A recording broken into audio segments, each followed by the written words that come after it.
परम पावन भगवान की इच्छा के बगैर ये सृष्टि कोई कार्य नहीं करती। आज हम और आप इन पावन आनंद उत्सवों से जुड़े हैं। ये सब हमारे प्रारब्ध और भगवत कृपा का फल है।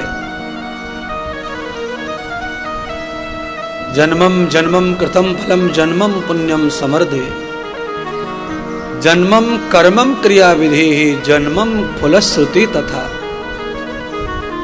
यतः जन्मम फलम कृते यस्यम सत्संग भावेतः अनन्यान रूपेण प्रभृति ही प्रक्रियां भवन्ते सर्वः। कई जन्मों में आदमी जब सत्संग, भजन, कीर्तन, दान, कथा में जाना, ये सब थोड़ा थोड़ा करता रहता है, तब उसे जन्म जन्म जितने भी जन्म मिलते रहते मनुष्य के, उसे कथा सत्संग मिलता रहता है। कबीर जी इसी बात को अलग ढंग से कहते हैं। गीता में भगवान कृष्ण इस बात को अलग ढंग से कहते हैं। कबीर कहते हैं, कबीरा तेरी झोपड़ी गलकटियों के पास, करेगा सो भरेगा तू क्यों होत उदास। जैसी करनी वैसी भरनी।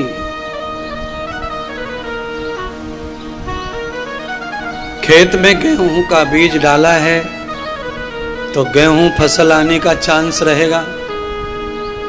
बाजरा मक्का डाला है तो बाजरा मक्के के फसल आएगा। 19-20 हो सकता है।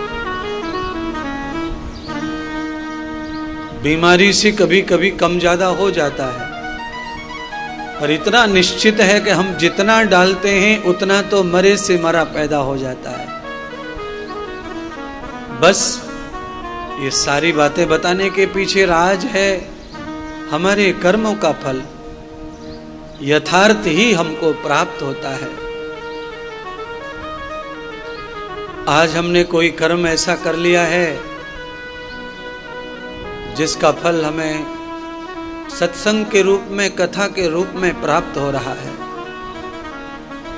हम लोग जो है दूर से आकर बैठे कथा में, देखिए ये तो पक्का मालूम है कि रोज भी लोग अप डाउन कर रहे हैं। 50, 40, 70, 80 किलोमीटर, 100 किलोमीटर सकते तो लोग रोज आते हैं कथा में। शाम को रोज चले जाते हैं, घर में गणेश भी बैठे हैं और घर के काम काज भी रहते हैं, और सुबह समय पर कथा में पहुंच जाते हैं काम काज करके। 100 किलोमीटर से तो लोग रोज अप डाउन कर रहे हैं। एक यह भी भाग्य है, और एक ऐसे भी व्यक्ति होंगे जो हमारे आधा किलोमीटर पर ही, यानी कि हमारे ही गांव में होंगे, साउखेड़ा में, वो यहाँ पांडाल में कथा में नहीं आ पा रहे होंगे। उनका भी भाग्य है। आधा किलोमीटर से कथा में आ नहीं पा रहे होंगे कुछ लोग, और कुछ लोग 100 किलोमीटर से रोज अप डाउन कर रहे हैं, पैसा खर्च कर रहे हैं, भाड़ा खर्च कर रहे हैं, समय खर्च कर रहे हैं। इसका मतलब सीधा है कि जिसका हाथ पकड़ के चलते हैं भगवान गणेश, वही कथा में आ जाते हैं। मेरे आपके चाहने से ये संभव नहीं है।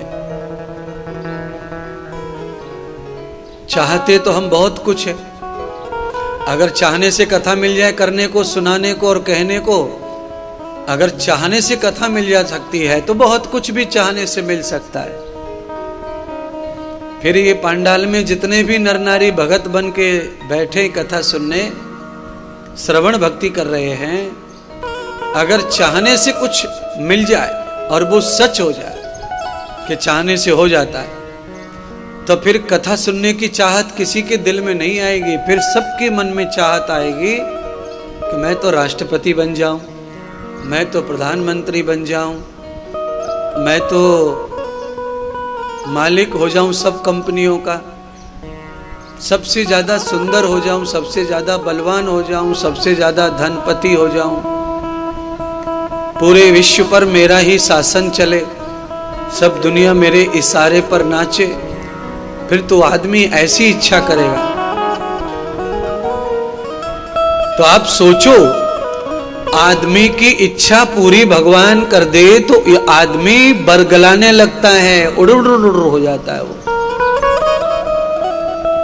एक दृष्टांत में सुनाता रहता हूं, कथा में भूल जाते हैं लोग, तो आज फिर सुनाते हैं। एक आदमी ने भगवान गणेश का बहुत आराधना उपासना किया। उसकी आराधना से भगवान गणेश प्रसन्न हो गए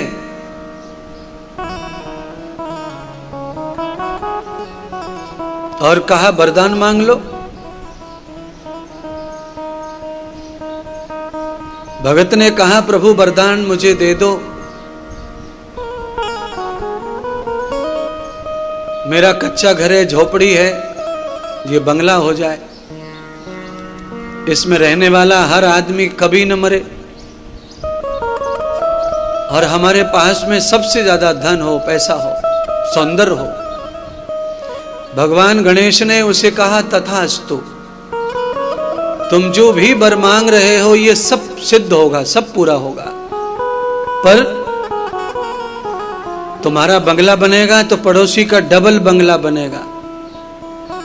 तुम्हारे पास में 2 गाड़ी होंगी तो पड़ोसी पे 4 गाड़ी होंगी। तुम सुंदर होंगे तो वो अति सुंदर होगा, तुम बलवान होंगे तो वो अति बलवान होगा। मंजूर? भगत ने कहा गुरुदेव भगवान ये क्या है, भक्ति मैंने की, वरदान मुझे मिलना चाहिए, पड़ोसी ने भक्ति की नहीं है तो आप पड़ोसी को मुझसे डबल बिना मतलब दे रहे हो, ये तो गलत है। मेरा ही बंगला होना चाहिए, मेरा ही धन होना चाहिए, मेरा ही सौंदर्य होना चाहिए, क्योंकि मैंने आपको प्रसन्न किया है। इसलिए हे गणेश, हे परमात्मा, मुझे वरदान दो, पड़ोसी को। गणेश भगवान ने कहा नहीं, तुमको तुम्हारी भक्ति का वरदान प्राप्त होगा, तुम जो चाहो वो मांग लो वही मिलेगा, पर पड़ोसी को डबल मिलेगा। अब इस आदमी ने कहा ये तो बड़ा गड़बड़ हो गया, अब क्या करें। तो ये आदमी बहुत ही खड़ूस था।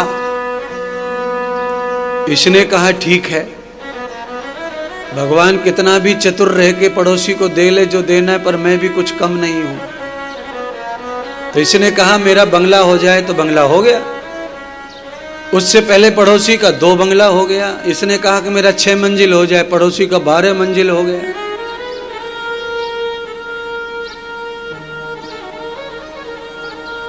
इसके घर पे 2 गाड़ी, उसके घर पे 4 गाड़ी, इसके घर पे 10 नौकर, उसके घर 20 नौकर। ये सुंदर वो अति सुंदर, ये धनवान वो अति धनवान। इसको बड़ा गुस्सा आया, ये फ्री में लूट ले रहा सब, भजन ध्यान अपन ने किया। तब इसने उल्टा काम शुरू किया। इसने कहा मेरे घर के सामने 2 कुआं खुद जाओ, तो उसके घर के सामने 4 कुआं खुद गए। इसने कहा मेरी 1 आंख फूट जाओ,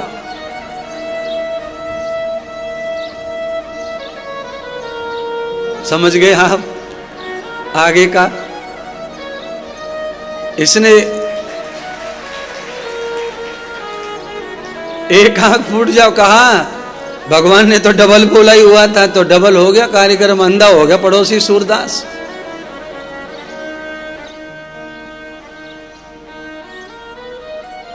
अब ये इसने इसलिए किया कि मेरी 1 आंख फूटेगी तो मैं तो 1 आंख से देख लूंगा और कुएं से बच के निकल जाया करूंगा। अब इसकी दोनों चली जाएंगी तो ये कुएं से बच के किधर जाएगा, ये तो कुएं में गिरेगा और मरेगा, और इसकी सारी संपत्ति मेरे अधिकार में आ जाएगी। ऐसा नहीं हुआ। जैसी सोच वैसा परिणाम। इसने पड़ोसी को कुआं में डालने की योजना बनाई, वरदान उल्टे मांग लिए, खुद की आंख फुड़वा ली, एक पड़ोसी की दोनों फूट जाएं, इतना चिंतन खराब। अंत में ऐसा हुआ कि ये भी कुआं में गिर गया। एक आंख थी इसकी फिर भी कुआं में गिर गया। और जो पड़ोसी सूरदास हो गया, दोनों आंखों से वो कुआं में नहीं गिरा, क्योंकि वो घर से बाहर गया ही नहीं। और इसको जाना पड़ा किसी कारण बस, तो ये गिर पड़ा। ये कहावत बनावटी है, ये मैंने खाली आपको समझाने के लिए कही है। अर्थात भगवान प्रसन्न होने पर भगवान से वर कैसा मांगना चाहिए। वर मांगना चाहिए भगवान से कि प्रभु मेरी जरूरत पूरी कर दो, मुझे तो आप कल्याण कर दो, मुझे तो आप नित्य अपनी सेवा में लगा लो, पर मेरे साथ मेरा संपूर्ण गांव भी धन्य हो जाए, मेरा क्षेत्र धन्य हो जाए, मेरा राज्य धन्य हो जाए, मेरा देश, ये दुनिया सब धन्य हो जाए। आप प्रसन्न हुए हैं तो ये प्रसन्नता आप सबके ऊपर अपनी कृपा बरसा दो, आपकी दया बरसा दो। ऐसी भक्ति, ऐसा भजन, ऐसा वरदान कोई भगत प्राप्त करता है तो ये अच्छे भजन, अच्छी भक्ति, अच्छे भगवान के प्रसाद का ये चिंतन अच्छे व्यक्ति में आता है। और आप सब अच्छे व्यक्ति हैं मेरी नजर में। आपकी भक्ति से सबका भला हो, न कि किसी का बुरा हो, ये चिंतन करो।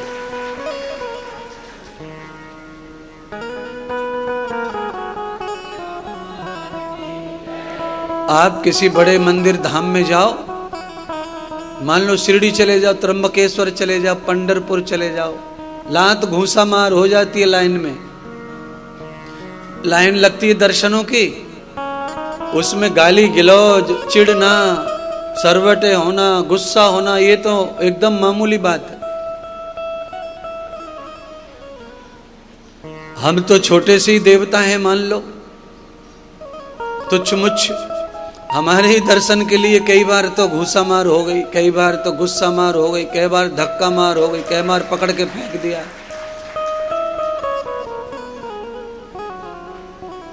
अब प्रणाम करने का कोई अर्थ नहीं रह जाता है। जब प्रणाम करने की पंक्ति में खड़े हैं और क्रोध आ जाए तो फिर अभिवादन करने का कोई मतलब नहीं रह जाता। अभिवादन करने का फल क्या है? अभिवादनस्य शीलस्य।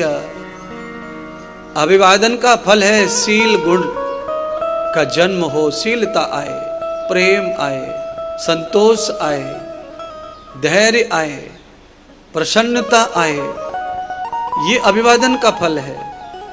अगर आप लाइन में खड़े हैं प्रणाम करने के लिए तो धैर्य चाहिए, संतोष चाहिए, सांत्वना चाहिए, और अंदर से मस्ती चाहिए, अंदर से आनंद चाहिए, उत्साह चाहिए, चेहरे पर प्रसन्नता चाहिए। फिर प्रणाम करने से जो डिमांड है वो सब पूरी होगी महाराज, फिर सब पूरा होगा। पर मुश्किल कहाँ आती है? मुश्किल तब आती है जब आदमी प्रणाम कर रहा है, फूल अर्पण करना चाहता है और कांटे बो रहा है। बोलो, हाथ में फूल लेके आया है, गुरुजी के चरणों में फूल चढ़ाऊंगा और ये फूल गुरुजी के हाथ में दूंगा, गुलदस्ता, और मन में कांटे पैदा कर रखे हैं। तो मन में कांटा अगर पैदा हो गया है तो हाथ का गुलदस्ता कुछ काम का नहीं है, भले ही हाथ में गुलदस्ता हो या ना हो। इसीलिए महात्मा इंद्रदेव कथा शुरू करने से पहले रोज भगवान को श्रद्धा के फूल अर्पण करता है। जैसी फूल माला अपने को यहाँ रखी मिलती है व्यासपीठ पे, वही हम भगवान को चढ़ा देते हैं। हम तो कभी लाते नहीं बाजार से, जो हमारी व्यवस्था कर देते हैं वो चढ़ जाती है। पर ये फूल माला भी ना चढ़ाएं हम तो भी हम भगवान के लिए रोज फूल माला लाते हैं। कौन सी फूल माला लाते हैं? सबको याद हो गया होगा, श्रद्धा रूपी मंगल में स्वीकार हो, नमस्कार भगवान तुम्हें भक्तों का बारंबार हो। रोकिए रोकिए, ताली को रोकिए। अब आप देखिए मेरे नमस्कार में और आपके नमस्कार में फर्क कितना है। मैं नमस्कार करता हूं, प्रणाम करता हूं, तो मैं आपकी तरफ से भी करता हूं। भक्तों का बारम,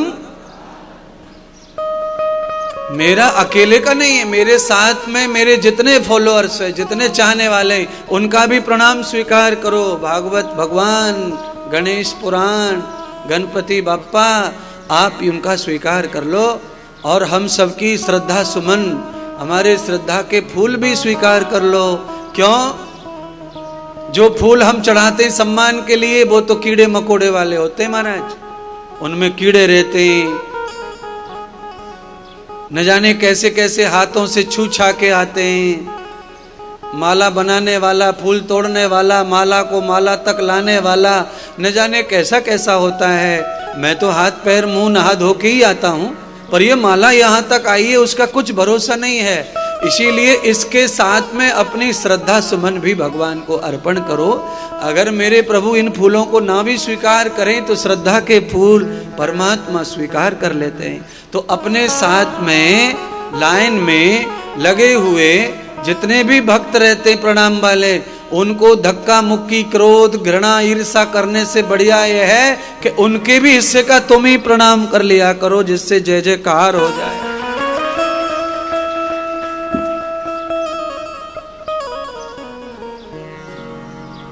क्यों? भगवान के ऊपर अपना हक होना चाहिए, अपन हक से दिल से भगवान को कह सके। भगवान के ऊपर हक जताओ, और हक जिनका है वो दूर बैठ के भी हक में अपने आप में ही मानते भगवान को। कि दुनिया में हो रहा शोर, दुनिया में हो रहा शोर, गजानन मेरो है, गणपति मेरो है। दुनिया में हो रहा शोर, गजानन मेरो है, गणपति मेरो है। गजानन मेरो है, गणपति मेरो है। दुनिया में हो रहा शोर, गजानन मेरो है, गणपति मेरो है। गजानन मेरो है, गणपति मेरो है।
बोल सतगुरुदेव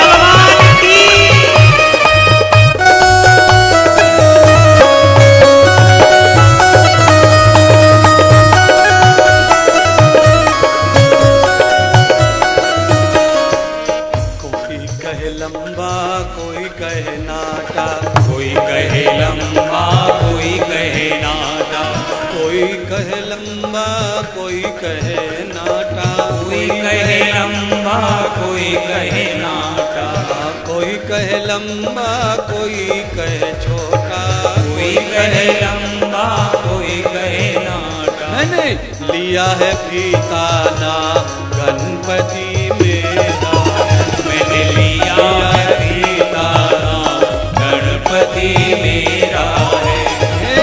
दुनिया में मच रहा शोर गणपति मेरा है। देखो दुनिया में मच गया शोर गणपति मेरा है।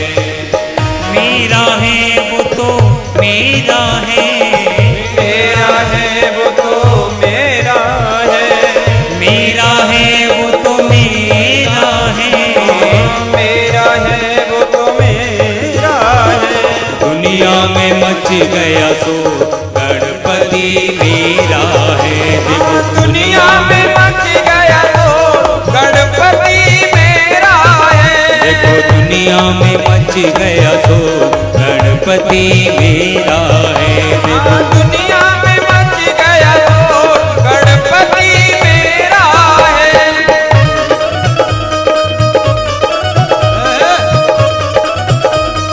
श्री राधे।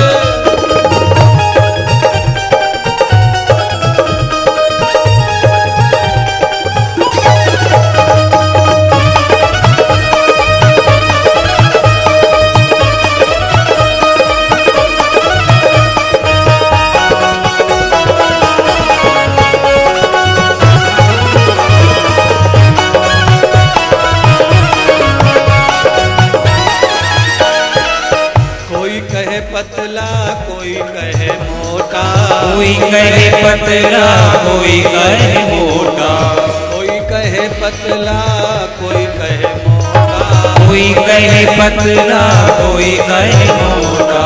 ओ मैंने लिया तराजू तो गणपति मेरा, वो मैंने लिया तराजू तो गणपति मेरा है। मैंने लिया तराजू तो गणपति मेरा है। वो मेरा है वो तो मेरा है, मेरा है वो तो मेरा है, मेरा है वो तो मेरा है, मेरा है वो तो मेरा है। दुनिया में मच गया तो गणपति मेरा है। सारी दुनिया में मच गया तो गणपति मेरा है। वो सारी दुनिया में मच गया तो गणपति मेरा है। दुनिया में मच गया तो गणपति मेरा है।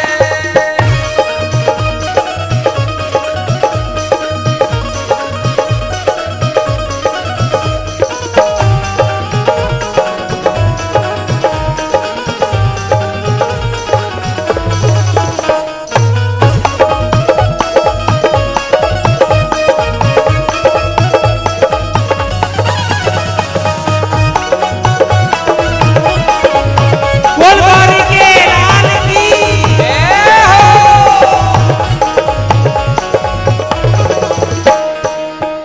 दुनिया में मच गया शोर गणपति वो सारी दुनिया में मच गया तो गणपति मेरा है। सारी दुनिया में मच गया तो गणपति मेरा है। सारी दुनिया में मच गया तो गणपति मेरा है।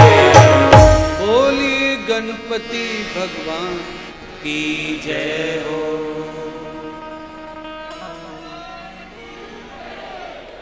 अरे भैया कैसी सेटिंग है ये, तेरी आवाज नहीं आती बाहर, जान निकाल रहा है कल से सेटिंग।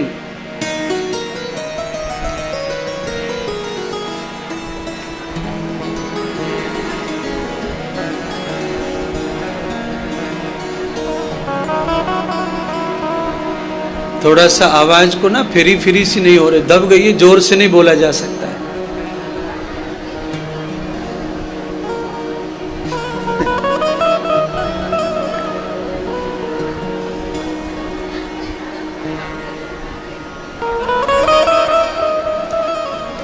बोलिए गणपति भगवान की जय।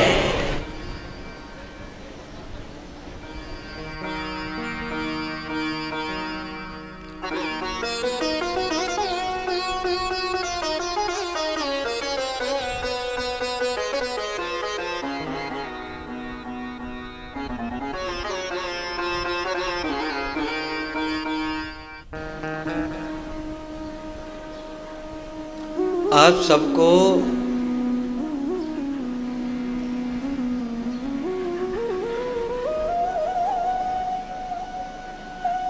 कल की कथा को थोड़ा याद रखना है। कल हमने कथा सुनाई थी, आपको सब ध्यान होगा। अरे अरे अरे अरे अरे।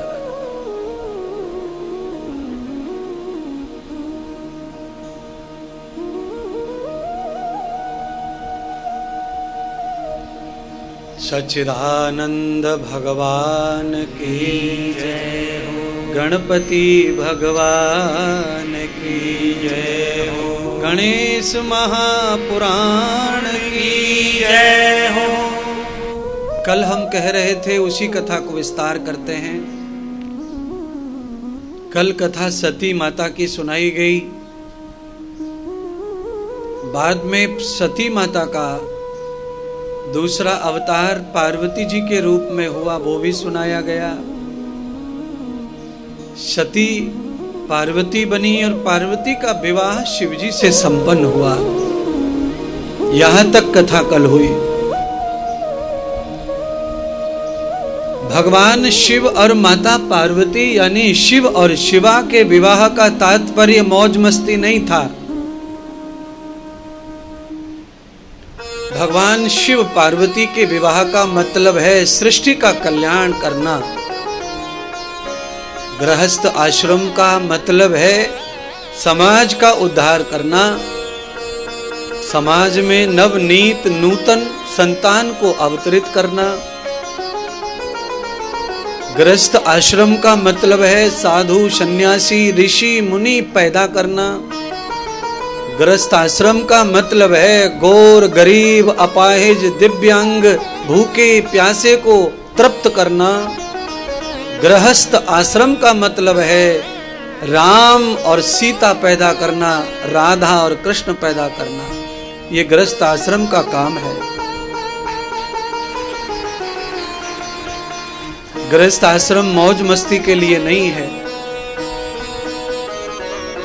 गृहस्थ आश्रम के बिना कोई सन्यास पैदा नहीं हो सकता, कोई वानप्रस्थ पैदा नहीं हो सकता, कोई ऋषि कोई मुनि कोई जति कोई यति पैदा नहीं हो सकता। राम अगर धरती पर आए हैं भगवान के रूप में तो गृहस्थ के कारण कृष्ण, गृहस्थ के कारण दत्त, गृहस्थ के कारण राधा, गृहस्थ के कारण रुक्मिणी, गृहस्थ के कारण वैष्णो देवी, गृहस्थ के कारण संतोषी माता, गृहस्थ के कारण ये समस्त देवता, गृहस्थ के कारण देवताओं के राजा इंद्र, गृहस्थ के कारण कुबेर, गृहस्थ के कारण सूर्य चंद्रमा पृथ्वी, गृहस्थ के कारण ही धरती सेवा कर रहे महाराज। स्वयं मैं गृहस्थ के कारण धरती पर आया हूं, आप गृहस्थ के कारण धरती पर आए हैं महाराज।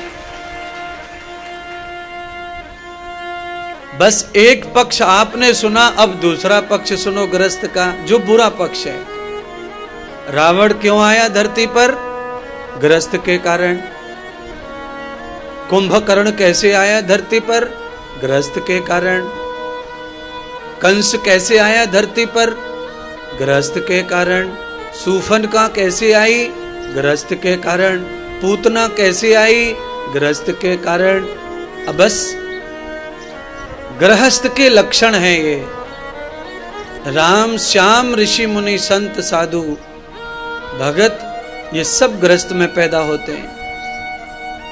राक्षस गृहस्थ में पैदा होता है, मानव गृहस्थ में पैदा होता है, देवता गृहस्थ में पैदा होता है। इसीलिए गृहस्थ एक ऐसी फुलवाड़ी है, एक ऐसा बगीचा है जहां आदमी जैसा चाहे वैसा फल फसल उगा सकता है। आज का व्याख्यान शुरू हुआ तब से यही विषय चल रहा है। जैसी करनी वैसी यथा त्वयां कर्म बोधम, यथा त्वयां कर्म बोधम कर्मं यत् फलश्रुतिं यस्य भागं भज्यं भोज्यं तद्फलं यस्यं फलं विनश्यति। जो मैंने फल कमा लिया वो फल बिना भोगे बिना भस्म किए समाप्त नहीं होता, संग संग चलता रहता है। जन्मम यथाच प्रत्येत जन्मम लाभ जन्मम कृतम श्रुति। वेद भगवान कहते हैं, श्रुतियां कहती हैं कि लाभ हानि ये सब भगवान महादेव के ही परिवार के सदस्य हैं। देखिए, महादेव देवों के देव महादेव हैं। अच्छा, महादेव देवों के देव क्यों हैं? केवल महादेव का ही एक ऐसा परिवार है जिसमें कई पीढ़ी तक पूजा हो रही है, ये ध्यान रखो। देखो, बहुत सारे गुरुजी हैं जिनकी बीवियां नहीं पूज रही। एक आध गुरुजी ऐसे हैं जो बीवी को संग पुजवा रहे हैं, बिल्कुल बराबर में चल रहे हैं। जैसे लक्ष्मी नारायण संग संग पूज रहे। ब्रह्मा जी की पत्नी की पूजा ब्रह्मा जी के साथ नहीं होती है, साइड में कर दिया ब्रह्मा जी ने। महादेव की जितनी पूजा होती है उससे ज्यादा पूजा पार्वती की होती है जगत में। पार्वती की पूजा जितनी होती है उससे ज्यादा पूजा उनके बेटे की होती है कार्तिकेय की, उससे भी ज्यादा फिर गणेश जी की, उससे भी ज्यादा हद हो गई बहुओं की पूजा रिद्धि सिद्धि की, उसकी भी हद हो गई नाती पोते शुभ और लाभ की पूजा हो रही है। इसीलिए सब देवों में महादेव इसीलिए महादेव हैं कि उनकी पीढ़ी दर पीढ़ी पूजा घर में सदस्यों की हो रही है। ऐसे सदस्य पैदा हुए हैं कि भाई साहब, बहुओं की पूजा मैंने ना देखी महाराज। कोई महाराज की बीवी के पैर तो छू भी ले में लोग, भगत लोग। गुरु माता जी आशीर्वाद देओ, ए गुरु माता है। आपने सोशल मीडिया पे देखा होगा, इस बार गुरु पूर्णिमा पे कई गुरु माताओं ने गुरु पूर्णिमा पे पैर छुपाए चेलाओं से, है लिपस्टिक फिपस्टिक लगा के आशीर्वाद, 500 को धर्जा ले जा आशीर्वाद। क्या करें, बताना पड़ता है थोड़ा थोड़ा। तुम्हारी बुद्धि में कभी कभी पाखंड बैठ जाता है तो उसको थोड़ा हटाना पड़ता है। लकीर के फकीर ना बन जाए भगत हमारे शिष्य, उसके लिए कभी कभी कुछ कुछ बात कहनी पड़ती है।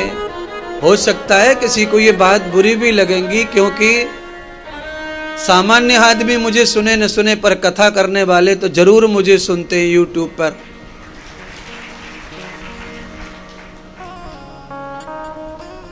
तात्पर्य क्या है? ये सब बातें बताने का तात्पर्य है कि सवाल किया, देवों में महादेव महादेव क्यों? विष्णु विष्णु है, ब्रह्मा ब्रह्मा है, तो शंकर शंकर क्यों नहीं रह गए? वो महादेव कैसे हो गए? देवों के देव कैसे हो गए? तब किसी ने कहा कि वो देवों के देव इसलिए हो गए क्योंकि विष्णु और लक्ष्मी का बेटा पूजा नहीं है, उनके बच्चे पूजे नहीं, उनकी बहू पूजी नहीं है। और यहाँ तो महाराज लाइन लग के पूजा पाठ चल रहा है। आज की कथा में हम सुनाएंगे आपको। महादेव पूरे ब्रह्मांड में सबसे ज्यादा पूजे जाने वाले देवताएं आज इस समय पूरे विश्व में महादेव को मानने वाले लोग ज्यादा हैं। पूरी दुनिया जो भी मेडिटेशन करता है, जो ध्यान करता है, चाहे वो किसी भी धर्म का हो, वो शिव जी को ही भज रहा है, ये ध्यान रखना है आपको।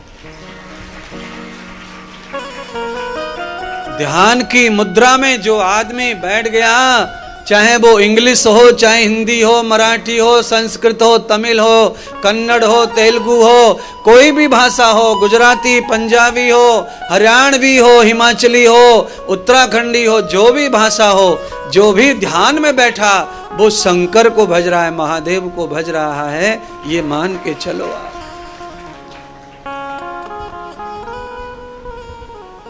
महादेव से ज्यादा महादेवी,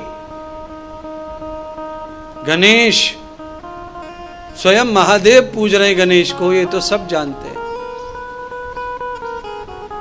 इसीलिए इस कथा को श्रवण करने का तात्पर्य है कि मेरे भी घर में ऐसी परंपरा पैदा हो जाए कि हमारे घर में भी दादा पूजे, दादी पूजी, पोता पूज जाए, बेटा पूज जाए, ये परंपरा मेरे घर में भी शुरू हो जाए। पर उसके लिए सब कर्म